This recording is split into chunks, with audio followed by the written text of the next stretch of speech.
अस्सलामुअलैकुम वरहमतुल्लाहि वबरकातुहू। स्टूडेंट्स, आज है यूनिट नंबर 3 में लेक्चर नंबर 12 और आज के इस लेक्चर में हम मोमेंट्स का second number type raw moment और मोमेंट अबाउट आर्बिट्ररी पॉइंट को इंशाल्लाह डिस्कस करेंगे। अच्छा स्टूडेंट्स, रॉ मोमेंट्स को डिस्कस करते हैं। रॉ मोमेंट्स को हम मोमेंट अबाउट आर्बिट्ररी पॉइंट भी कहते हैं। इससे पहले हम ये पढ़ चुके हैं कि मोमेंट्स के 3 टाइप्स से। फर्स्ट टाइप हम मोमेंट अबाउट मीन या मीन मोमेंट्स ऑलरेडी पढ़ चुके हैं। आज हम रॉ मोमेंट्स को डिस्कस कर रहे हैं। When moments computed about PM, PM का क्या मतलब है? प्रोविजनल मीन, यानी जब हम मोमेंट्स को प्रोविजनल मीन के मुतालिक कंप्यूट करें तो उस मोमेंट्स को हम रॉ मोमेंट्स कहते हैं। अब पीएम क्या है, प्रोविजनल मीन क्या है?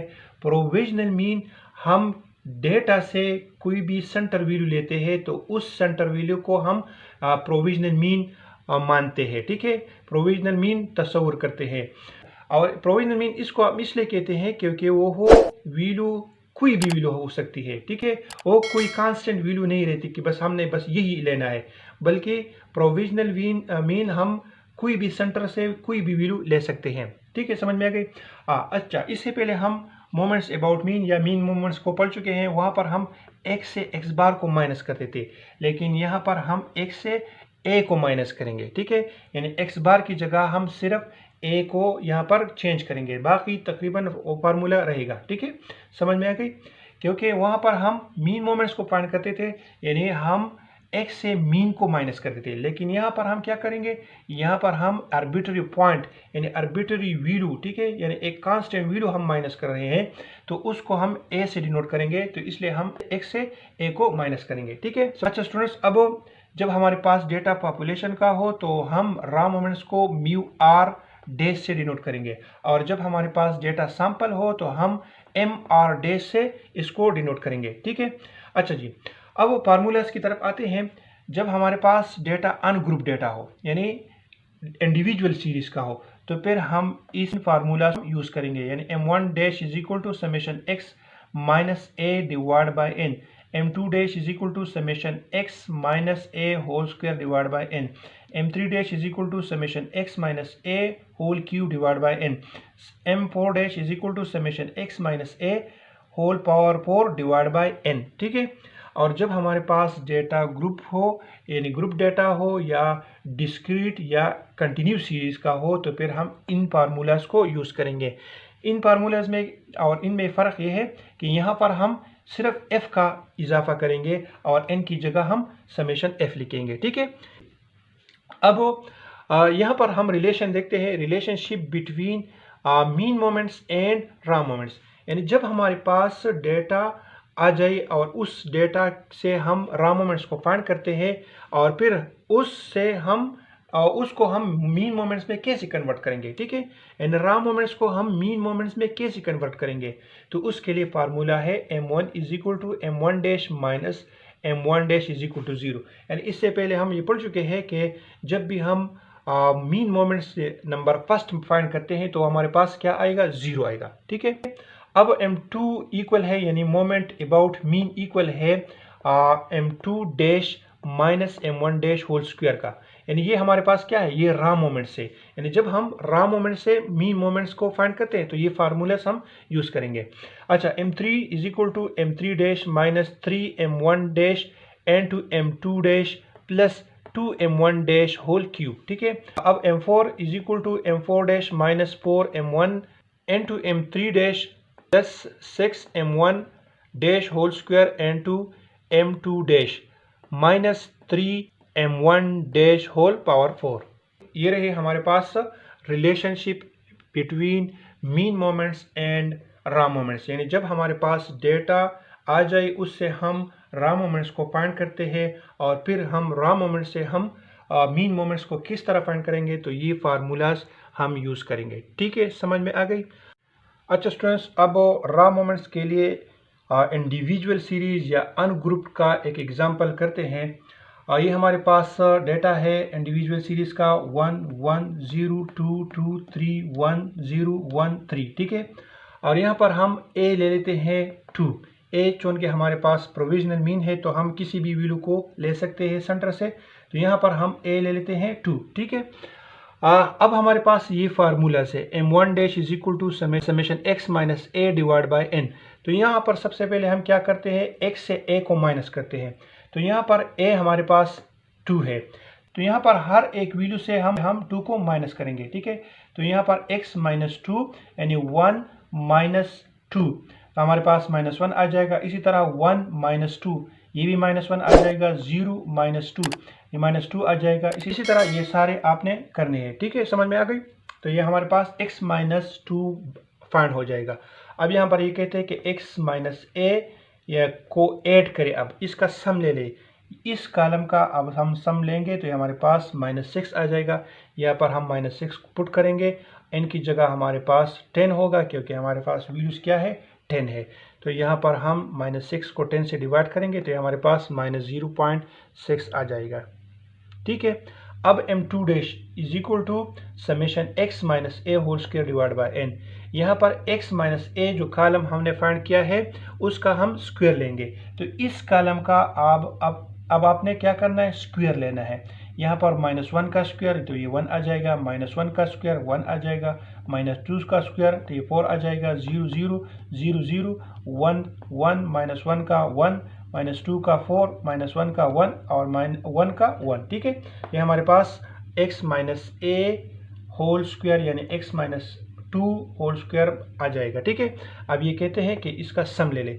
जब हम इसका सम ले लेते हैं तो हमारे पास 14 आता है। यहाँ पर हम 14 को पुट करते हैं और 10 से डिवाइड करते हैं तो हमारे पास 1.4 आ जाएगा। नेक्स्ट है m3 dash is equal to summation x minus a whole cube divide by n, यानी इस कॉलम का आपने क्यूब लेना है। तो यहाँ पर आप क्यूब ले लेंगे तो ये हमारे पास ये वैल्यूज आ जाएगी और फिर इसका हम सम लेंगे यानी इसको ऐड करेंगे तो ये हमारे पास -18 आ जाएगा। यहाँ पर हम -18 को पुट करेंगे, 10 से डिवाइड करेंगे तो ये हमारे पास -1.8 आ जाएगा। तो ये हमारे पास m3 होगा, ठीक है। अब m4 dash is equal to summation x minus a whole cube divide by n, यानी यहाँ पर x माइनस ए का अब आपने फोर्थ लेना है, पावर, ठीक है, पावर फोर्थ लेना है। तो इस कॉलम का आपने यहाँ पर फोर्थ पावर लेना है और तो यह ये का यूज आ जाएगी। फिर आपने इसका सम लेना है तो ये हमारे पास 38 आ जाएगा। यहाँ पर 38 फुट करें, 10 से डिवाइड करें तो ये 3.8 आ जाएगा। अब ये हमारे पास रॉ मोमेंट्स बन गई, ठीक है। ये रॉ मोमेंट्स हमने फाइंड की। अब इससे हमने मीन मोमेंट्स को फाइंड करना है।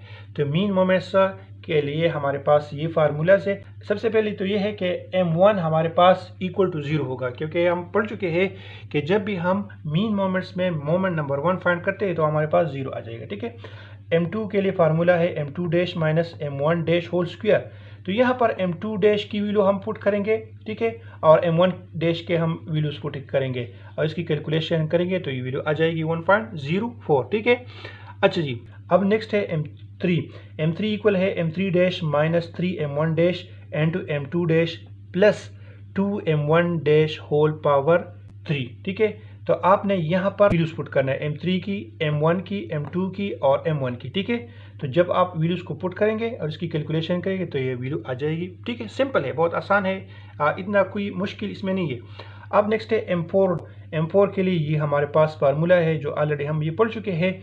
यहाँ पर आपने वैल्यूज को पुट करना है, ठीक है। और जब आप वैल्यूज को पुट करेंगे m4 डैश के, m1 डैश के, m3 डैश के, m2 डैश के, तो जब यहाँ पर आप वैल्यूज को पुट करेंगे और इसकी कैलकुलेशन करेंगे तो हमारे पास m4 आ जाएगा 2.12, ठीक है। समझ में आ गई। ये बहुत आसान है। जब आप ये याद रखेंगे तो आप रॉ मोमेंट से मीन मोमेंट्स को इस तरह फाइंड कर सकते हैं। समझ में आ गई। अच्छा जी, अच्छा स्टूडेंट्स, अब ग्रुप डेटा का एक एग्जांपल करते हैं। इसमें कंटिन्यूस सीरीज का डेटा ले लेते हैं। ये हमारे पास क्लासेस है 0 to 4, 5 to 9, 10 to 14, 15 to 19, 20 to 24 और इसकी फ्रीक्वेंसीज है 2, 5, 12, 9 एंड 7, ठीक है। अब यहाँ पर आप देखिए m1 डैश की तरफ हमारे पास फार्मूला में f मौजूद है और a तो हम तभी फाइंड करेंगे जब हम x फाइंड करें। तो यहाँ पर x भी नहीं है और a भी नहीं है, तो सबसे पहले हम क्या करते हैं, x को फाइंड करते हैं। ऑलरेडी हम पढ़ चुके हैं कि हम मिड पॉइंट की मदद से x को फाइंड कर सकते हैं। ये हमारे पास 0 और 4 है, तो इन दोनों को ऐड करके 2 पर डिवाइड करेंगे, हमारे पास x आ जाएगा। ठीक है, इस तरह इन दोनों को ऐड करके 2 पर डिवाइड करेंगे तो ये x आ जाएगा, इन दोनों को ऐड करके 2 पर डिवाइड करेंगे ये आ जाएगा। इसी तरह इन दोनों को ऐड करेंगे और 2 पर डिवाइड करेंगे तो ये आ जाएगा। इसी तरह इन दोनों को ऐड करेंगे और 2 पर डिवाइड करेंगे तो ये हमारे पास आ जाएगा। ठीक है, तो यहाँ पर x भी फाइंड हो गया, f भी है। अब आपने a को फाइंड करना है। a कैसे फाइंड करेंगे? a हमारे पास ये x है, इससे हम कोई भी सेंटर वैल्यू ले सकते हैं। तो यहाँ पर ये 12 सेंटर वैल्यू है, तो a हम सेंटर वैल्यू ले लेंगे। ठीक है, अब यहाँ पर x माइनस a, x से हम a को माइनस करेंगे, यानी इस कॉलम से अब आपने a को माइनस करना है तो ये कॉलम आ जाएगा। ठीक है, फिर यहाँ पर ये कहते हैं कि x माइनस a के साथ f को मल्टीप्लाई करें, तो हम इस कॉलम के साथ इसको मल्टीप्लाई करेंगे, ये कॉलम आ जाएगा। ठीक है, फिर ये कहते हैं कि इसका सम ले ले, जब हम इसका सम लेते हैं तो 70 आ जाएगा। यहाँ पर आपने 70 को पुट करना है और यहाँ पर समेशन f यानी f को भी ऐड करना है। ये हमारे पास f है, इसका जब हम सम ले लेते हैं तो हमारे पास 35 आता है, इसको 35 से डिवाइड करते हैं तो हमारे पास 2 आता है, m1 डैश 2 आ जाएगा। ठीक है, m2 डैश, इसी तरह m2 डैश है, m2 डैश में आपने x माइनस a का स्क्वायर लेना है सबसे पहले। ठीक है, यानी इस कॉलम का आपने स्क्वायर लेना है, x माइनस 12 का स्क्वायर लेना है और फिर आपने f के साथ मल्टीप्लाई करना है। तो हम एक ही कॉलम में दोनों को करते हैं। ठीक है, तो ये कॉलम आ जाएगा और फिर इसका सम ले लेते हैं तो ये आ जाएगा। ठीक है, तो यहाँ पर वैल्यूज को पुट करते हैं और 35 से डिवाइड करते हैं तो ये आ जाएगा। ठीक है, इसी तरह ये m3 डैश है, summation f n to x minus a whole cube, x minus a का होल क्यूब हमने फाइंड करना है, यानी इस कॉलम का आपने क्यूब लेना है। ठीक है, पावर क्यूब लेने हैं। तो सबसे पहले इसको लेंगे, लेकिन हम ऐसा करते हैं कि x माइनस a का क्यूब भी ले लेते हैं और f को मल्टीप्लाई भी करते हैं, तो ये कॉलम हमारे पास आ जाएगा। ठीक है, और फिर इसका सम ले लेते हैं, यहाँ पर वैल्यूज को पुट करते हैं तो हमारे पास ये वैल्यू आ जाएगी m3 डैश की।